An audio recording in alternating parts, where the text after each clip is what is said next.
Question रे कहला ए dishonest milkman gain 40% by adding water and selling at cost price find water percentage ता माने सी कहूची सी cost price रे बिक्री करी मध्य 40% रो प्रॉफिट करूची केमिति करूची वाटर मिसई दउची मिल्क रे ताहले 40% रो जदी प्रॉफिट करूची ता माने हला हमें कहि परिबा 2/5 होची ता माने हला मिल्क रो अमाउंट जदी 5 रहुची वाटर रो अमाउंट रहुची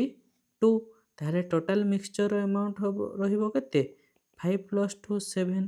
ताहले 7 रे हमर वाटर रो अमाउंट रहुची 2 ताहले 100 रे रहिबो केते ना 200/7 ताहले केते हबो कहिलो हमें करिबा 2 हेले 8 60 रहिला 8 पकेबा हेले रहिला केते 4/7 एतिकी परसेंट रो ए हला हमरो आंसर।